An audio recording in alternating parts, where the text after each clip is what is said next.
This desire for compute has seen companies pivot. CoreWeave, once upon a time, was a crypto miner, and now it's a key neo cloud. What are you making of others trying to ride that wave and hiring key executives to do so?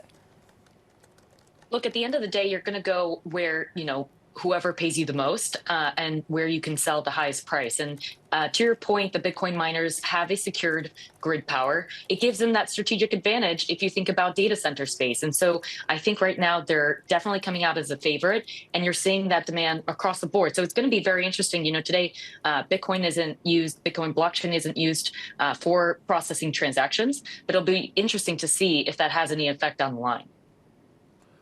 In recent weeks, it's been very interesting to track how Bitcoin's behaved. In the moment, sometimes it can seem severe in the context of risk, headlines about trade, the president's relationship with China. But I think you could give us some historical context that things are actually more calm through the Bitcoin lens than at least the headlines might suggest. Yeah, absolutely. So on October 10th, we had our newest Bitcoin Black Friday, which saw 19 billion in roughly liquidations across a number of exchanges. It was a very large move, but relative to your point, Ed, Bitcoin the price moved 12%. And if we had looked at, call it 2020 or 2018, we probably would have seen that move over 40%. And so, the maturation of the space is definitely here. The liquidations were clearly isolated to a number of exchanges, but it did show that while there was price maturation, in terms of the technology that actually exists in the space, there's a lot of work that needs to happen for it to reach the level of a New York Stock Exchange or a CME. And so we're really looking forward to that level of progress in the industry. OK, what has to happen?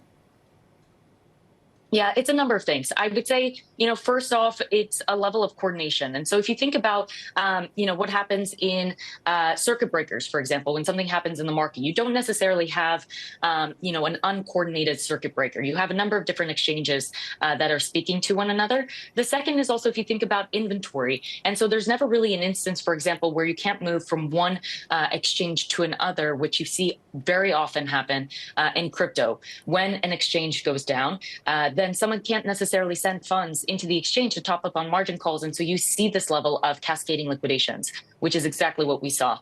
Another thing that happens is, even if you think about margin calls or the, standardized risk metrics, typically in traditional finance, that's completely standardized across all of these exchanges.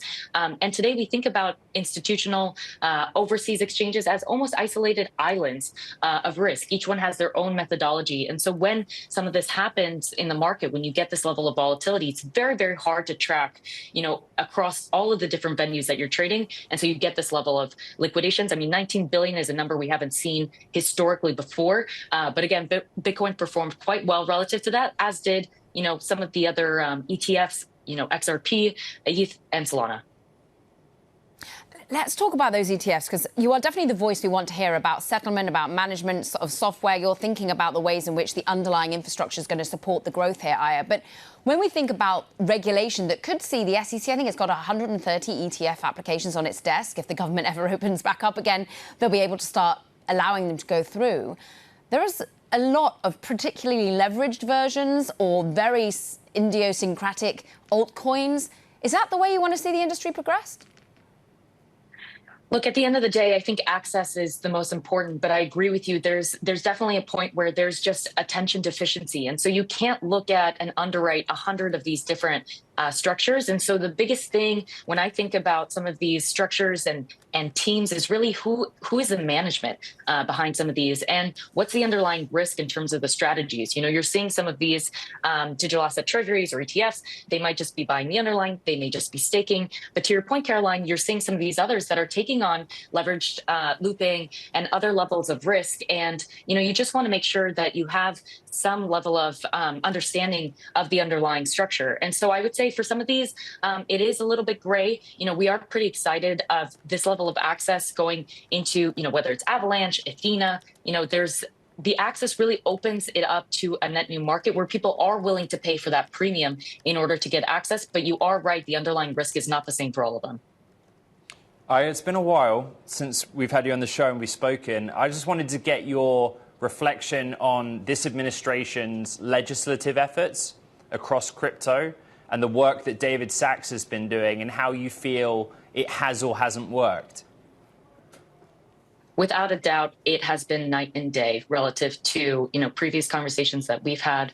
We have been able to hire in the United States across the board and tell people that we work in crypto. And, historically, if you think about a year ago, that was just not possible. And we were thinking about, moving the company offshore, hiring overseas. And so, if, relative to conversations that we've had with folks even in Asia, we're seeing a lot of focus transition back to the United States. And that is just incredibly compelling as someone who's building here in the US. And we're really, really excited about the communication and support that we're getting from this administration.